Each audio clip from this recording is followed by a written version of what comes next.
by that slow-moving weather front, but that front will make progress eastwards slowly through the middle part of the week, bringing a little bit of rain, and as it clears through, it will turn much cooler. We'll be looking at how our warming climate is affecting the environment around us.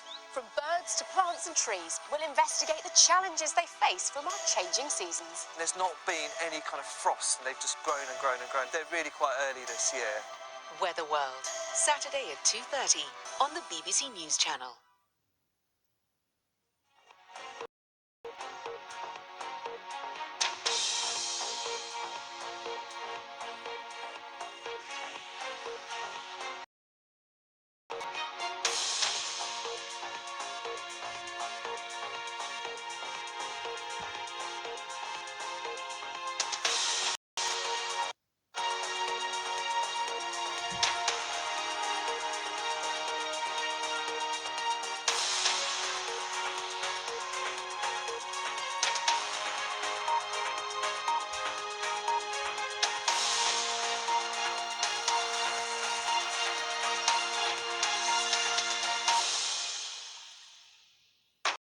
This is BBC News. I'm Martine Croxall. The headlines at 11. Early results in Spain's general election suggest that no party will be able to form a government on its own. Meanwhile, a far-right party has won seats there for the first time in the 1970s. In the street in Sri Lanka as church services are cancelled a week after more than 250 bombings. More prominent health on painkillers due to growing concern of addiction. Manchester City stand just 2 wins away from retaining their Premier League title after they beat Burnley 0. Kipchoge is the champion again. Kenya's Eliud Kipchoge wins the London Marathon with the second fastest time in history as Britain's Mo Farah finishes 5th. And at 11:30, we'll be taking a look at the papers with our reviewers, the political correspondent for The Times, Henry Zeffman, and for The Guardian, Dawn Foster.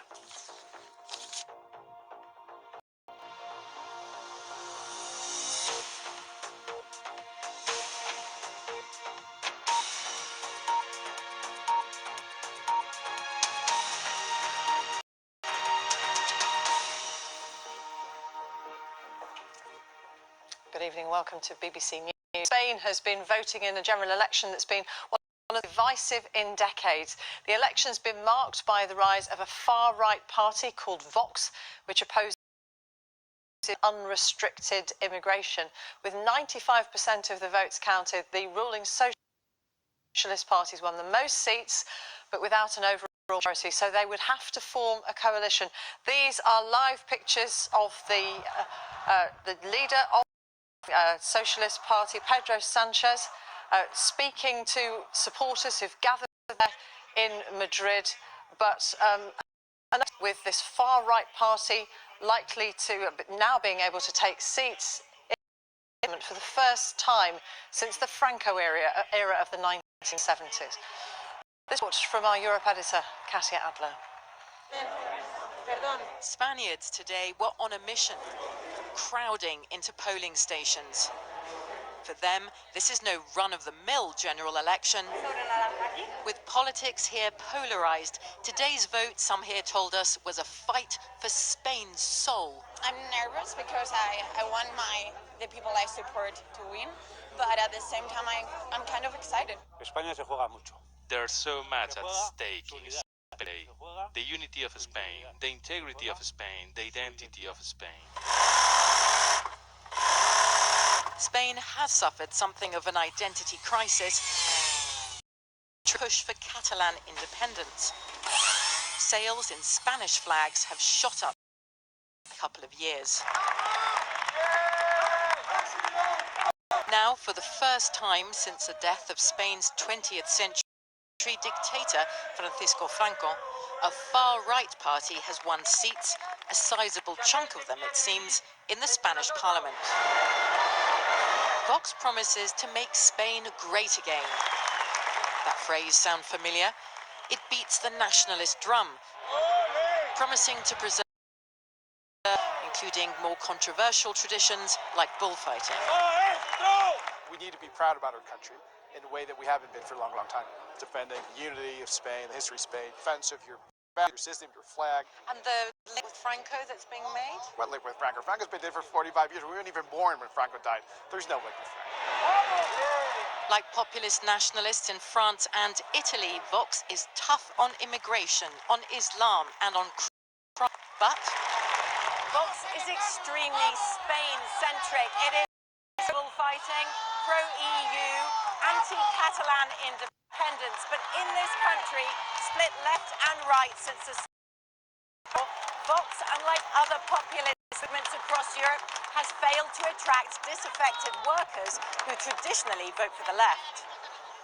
in fact, exit polls suggest Vox succeeded in splintering the Spanish right and rejuvenating the something Spain's socialist prime minister was hoping for when he came this morning. I caught up with Madrid's mayor just after she voted. She fought against Spain's fascist dictator in her youth. Nowadays, politics in Spain is angry. People are... But I voted here in Madrid, in Spain's first democratic elections after dictatorship. We managed to end Basque terrorism.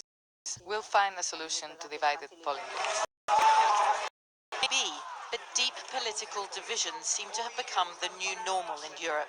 Look at France, Italy, the UK. If, as predicted, left-wing parties now form Spain's new government, that will leave many in this country feeling alienated and resentful. News, Madrid. Our reporter Kate inside the Socialist Party headquarters in Madrid. What's the reaction been to the results? There have been celebrations here going on a couple of hours. Even just when the exit polls came out, there was already big celebrations. People screaming out things like, Esta, España. People celebrating this potential return to the right. Now, just in the last 2 minutes, we've heard Pedro Sanchez declare victory. And what he's also talked about is happiness that the so-called the corruption, is what he said of the party that was before him, that corruption era. Now, the numbers have just come out, and we're seeing PSOE at 123 seats. And we are also seeing, for example, that Partido Popular 66. So they've basically almost doubled their main contender here. This is really being heralded as a win for the left. And as Katya's piece was saying, we've been seeing this rise of the far-right party Vox. Now, they've gotten... and them get 24 seats. So they've done well, but not quite as well as exit polls had suggested a few hours ago, which was in the realm of about potentially 36 seats. So it's a real push to the left, and everyone I've been speaking to has talked about when it comes to things like women's rights, LGBT rights, that PSOE, the Socialist Party, is going to be a defender of those. Maxine, the feeling here is one of celebration. Katie, thank you very much. Katie Silva in Madrid.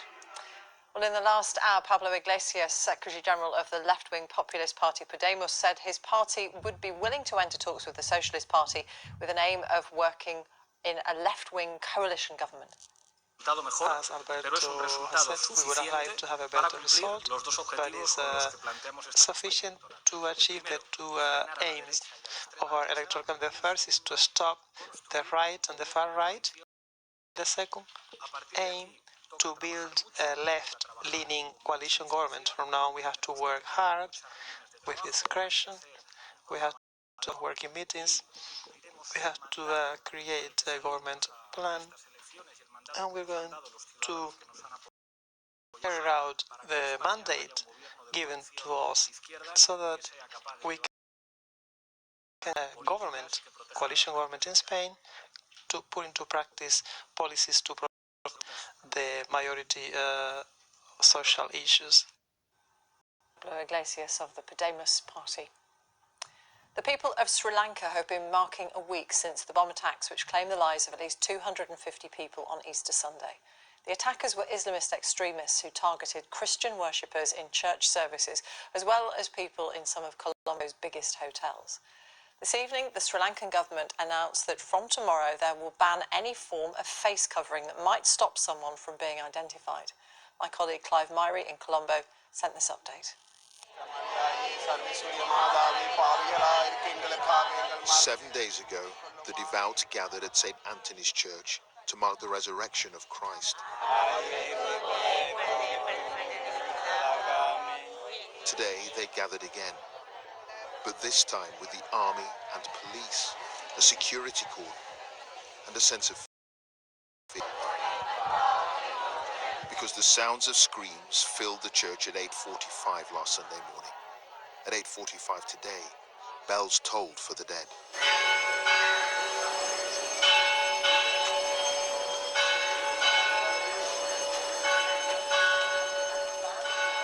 The bombers may have killed and maimed, but they haven't diminished the devotion of worshippers to venerate their God, even out here on the streets. Here they espouse a kind humanity, the very notion dismissed by the bombers. But some have had a crisis of faith. Lighting a candle for his own family is Kanagalingam Regan. He just left the church with 2 of his sons when the suicide bomber struck. His wife, another son, and a baby daughter were still inside. I believed in God, he told me. But some in my family have no life. I pray to God.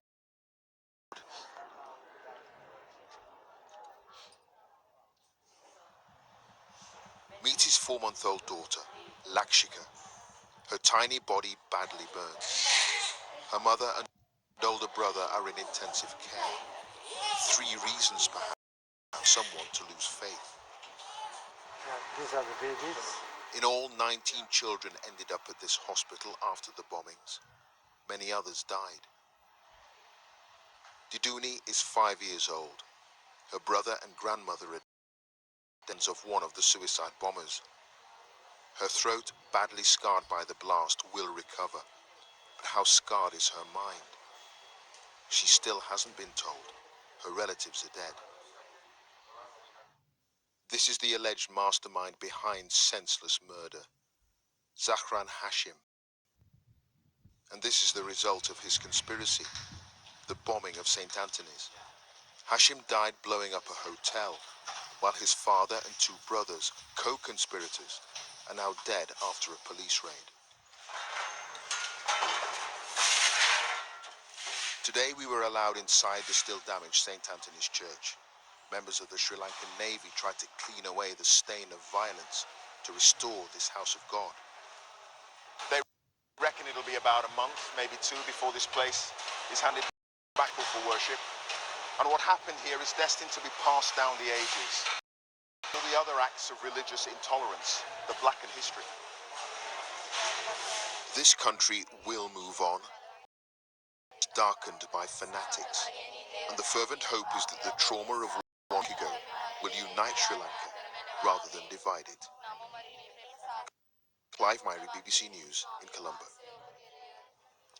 There will be much more prominent health warnings on packets of opioid such as morphine, codeine and fentanyl because of growing concern over levels of addiction. Official figures in England and Wales reveal a 60% increase in prescriptions for opioid painkillers in the past decade. The Department of Health says people needed protection from the darker side of painkillers because opioids can cause life-altering and sometimes fatal addiction. Our correspondent Catherine Da Costa reports. Doctors say opioids should be used for short-term pain relief following an operation or for end-of-life care, not to manage long-term chronic pain because they can be highly addictive and even fatal. Lisa Peake from South London was hooked on a cocktail of for nearly 3 years after a road accident left her with chronic neck pain. My sleep was affected, my systems were affected, my bowels were affected, my mood, my mental health. It was quite tough going, and if I'd have known how and the effects that they would have on my body and ultimately my life, I gave the doctor different ways to help that pain management. In the last decade, opioid prescriptions in England and Wales have increased from over 14 million in 2008 to 23 million in 2018, while the number of codeine-related doubled. The Health Secretary, Matt Hancock, says clearer labelling is needed to make sure people are fully aware of the risks that fix cigarette-style health warnings on packaging. When patients come to see us and they're in pain, they want help, we want to help them, and we need things that do not involve a prescription. We need early access to physiotherapy and early access to good quality pain clinics. Lisa hopes the changes will help others avoid the misery she's experienced as a result of her addiction to painkillers. Catherine DaCosta, BBC News. The Shale Gas Commissioner for the UK, Natasha Engel, has resigned after just 6 months in the job, complaining that needlessly strict rules are in effect creating a virtual ban on fracking. The current rules say fracking must be suspended every time a 0.5 magnitude is detected. The government insists the regulations offer the right balance. The Scottish National Party is to send a leaflet to every home in Scotland, making the effort for independence. The party leader and First Minister, Nicola Sturgeon, that the last 3 years had shown beyond any doubt that the Westminster... Miss Sturgeon has already said she wants to hold another referendum on Scottish independence by 2021. Our Scotland editor Sarah Smith reports from Edinburgh. She came to tell them what they've all been eagerly waiting to hear, that she is ready for another Scottish referendum. The party's now got a new economic policy they think could win them independence, so the campaign starts now. We must have the choice of a better future. Scotland must have the choice of an independent future. She and her party polls suggesting voters are moving their way. Support for independence is already up. Our job now is to get support for independence and make sure that no Westminster government can ever stand in the way of Scotland's right to choose. Before anyone can choose, the UK government has to agree to holding a referendum. To set out what the real challenge now is, she has to demonstrate for another independence vote if she's to try and force the Westminster government to allow one. Are ready. The country's ready. It's time to change. This Brexit nonsense has gone on far too long. Do you really think there will be a referendum in the next couple of years? I believe so. Nicola Sturgeon has set that out in her plan. The party are getting ready, with plans to deliver a brochure on independence to every household in Scotland this summer. But they can't say for sure when any vote might be. Sarah Smith, BBC News, Edinburgh. You're watching BBC News, our headlines tonight. With most of the votes counted, Spain's governing Socialist Party is on course to win the country's third general election in just 4 years, but they'll have to form a coalition. Prayers have been held in the streets in Sri Lanka as church services are cancelled a week after more than 250 people were killed in the Easter bombings. There are to be more prominent health warnings on packets of opioid painkillers because of growing concern over levels of addiction.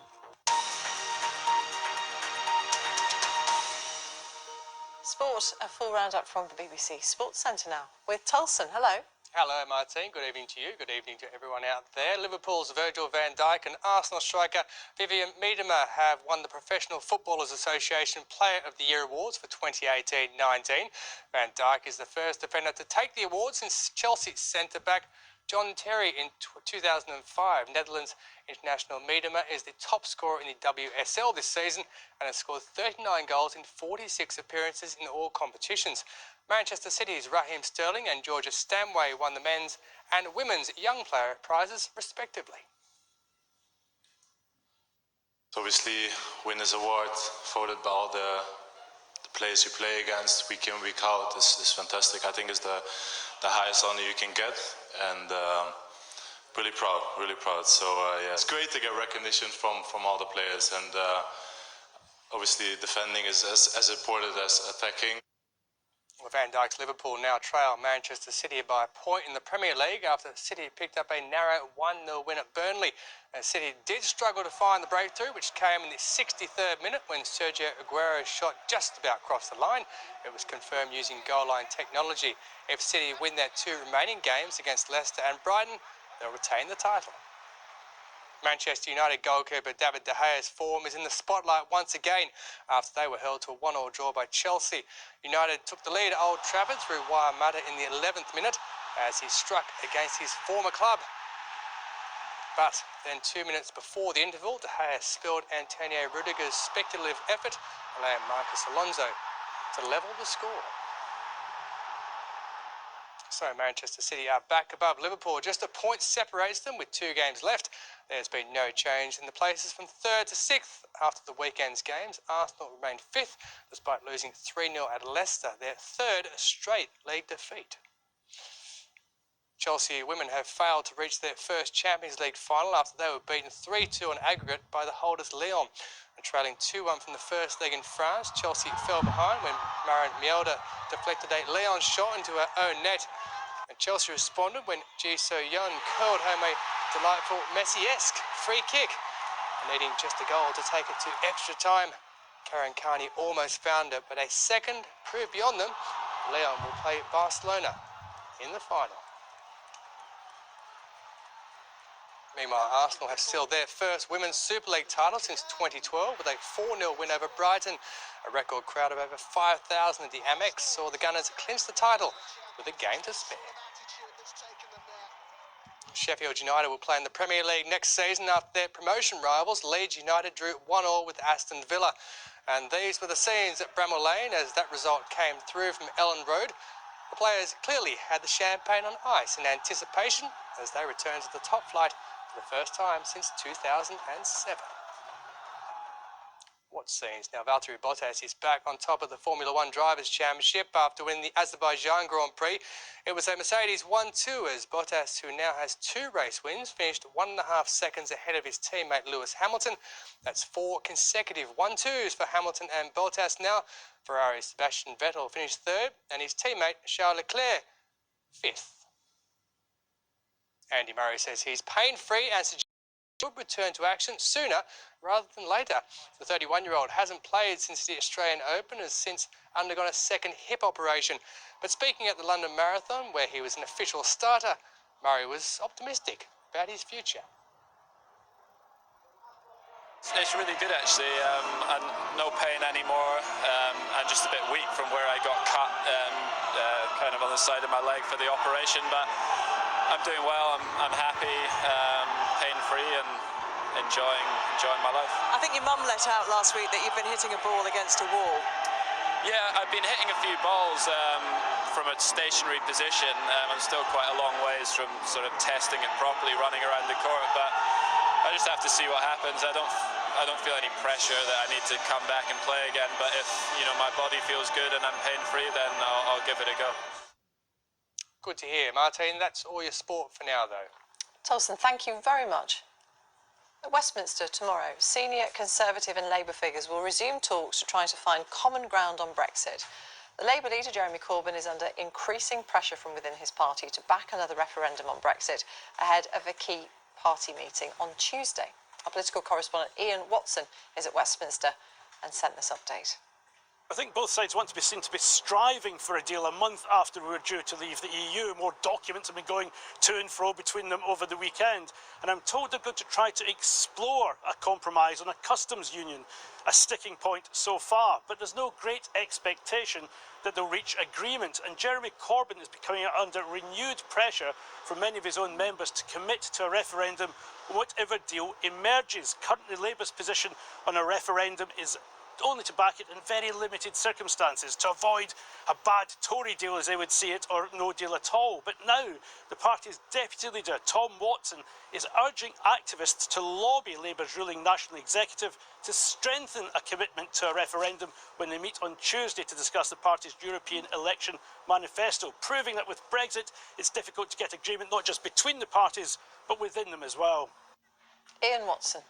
This coming week, a public inquiry looking at how thousands of NHS patients were given infected blood products during the 1970s and 80s gets underway. So far, around 3,000 people have died as a result of the infections.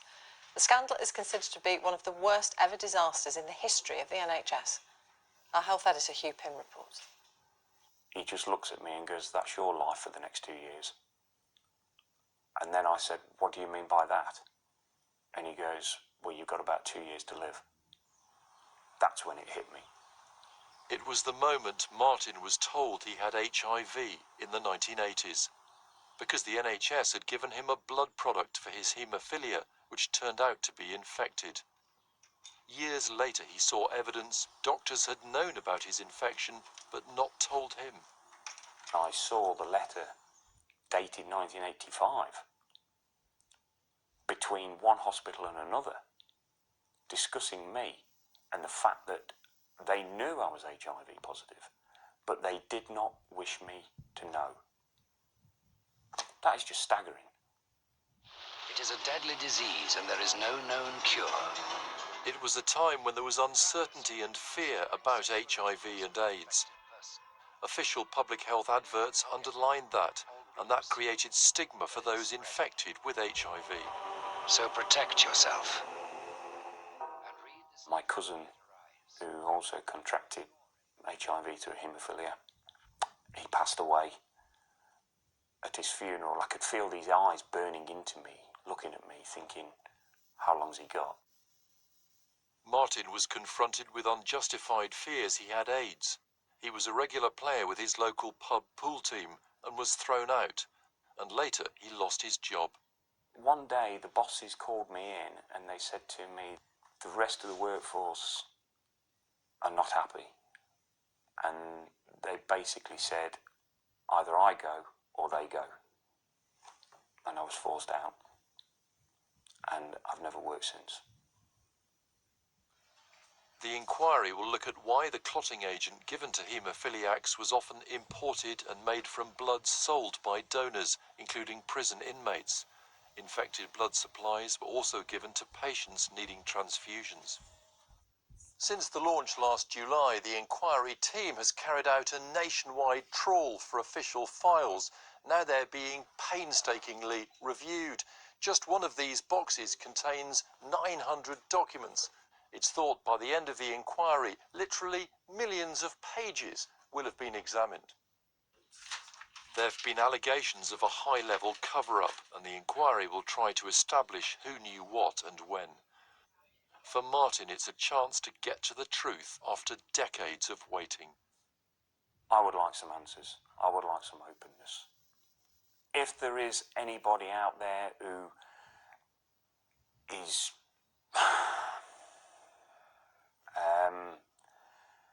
guilty of a really, to a high degree, you know, then maybe they should be punished. But that's not for me to say. Martin Beard ending that report by our health editor Hugh Pym. Tens of thousands of runners have been taking part in today's London Marathon with a new record set in the men's race. Joe Wilson was watching.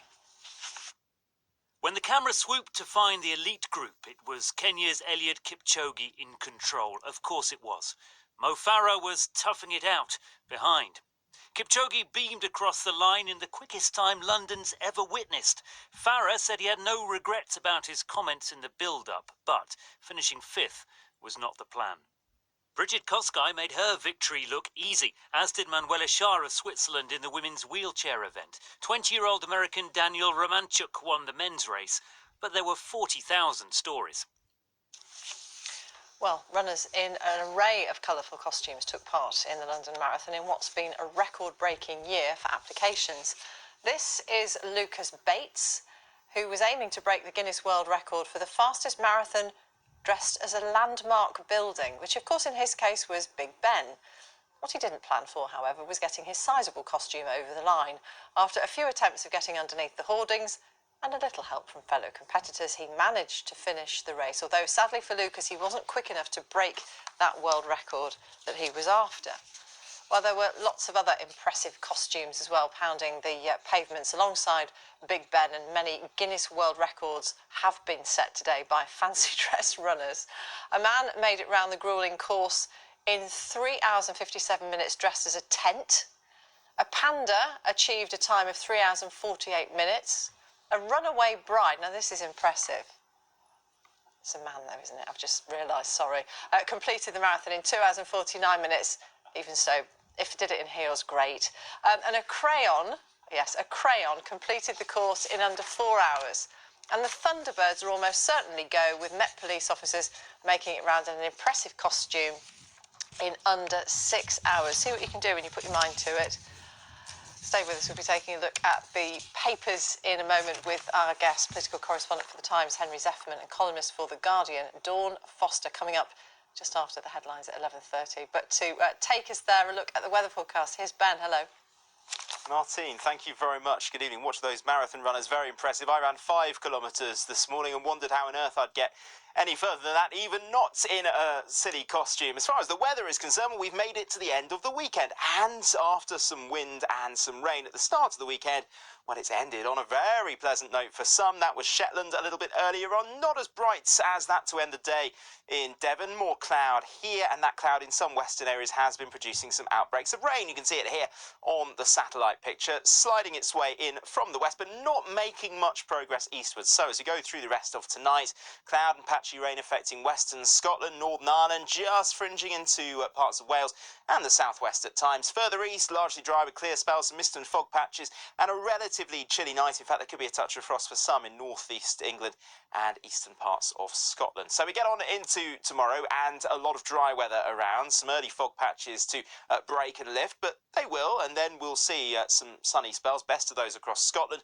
But all the while, this frontal system in the west still producing some patchy rain in Northern Ireland, parts of West Wales and the southwest of England. Temperature-wise, well, up into the teens. Parts of Scotland could get to 18 or 19 degrees. Now we've moved forward to Tuesday, but the weather chart looks very similar. Still this frontal system in the west, perhaps some heavier rain into Northern Ireland at this stage, fringing into western Scotland, maybe West Wales and the southwest later. Elsewhere, again, early fog will clear to give some sunshine and those temperatures of 17 to 20 degrees. But temperatures like that, well, they're not going to last, because as we move through Tuesday into Wednesday, this frontal system, which will have been lingering in the west, eventually makes its move and slides its way eastwards. The progress of this front, very erratic, not much winds to push it through, but it should slide eastwards with some cloud and some outbreaks of showery rain at times. Now, ahead of the front, there will still be some warmth to be had across the southeastern corner. Temperatures, again, quite close to 20 degrees. But behind the front, see how those temperatures drop. Some cooler air pushing in from the northwest. And that trend continues into the end of the week. Through Thursday, temperatures dip away. By Friday, actually, it could feel very chilly indeed, with a northerly wind developing across the UK. Always the potential for some showers. So, for the week ahead, we sum it up like this. Largely dry at first. There will be some rain spreading slowly eastwards. Bit of patchy fog to contend with, warmer for a time, but not for long. By the end of the week, it looks like it's going to start to turn decidedly chilly.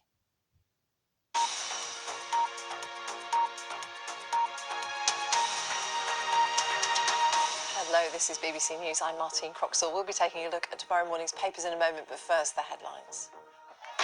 With most of the votes counted, Spain's governing Socialist Party is on course to win the country's third general election in just 4 years, but they'll have to form a coalition.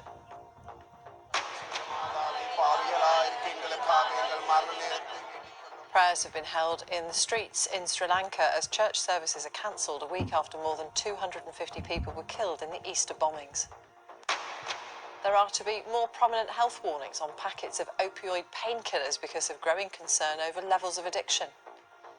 Police investigating the abduction and rape of 2 women in North London on Thursday have released CCTV images of a man they want to question.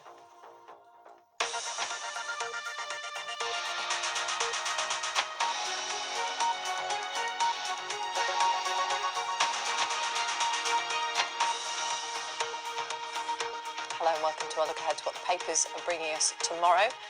With us, political correspondent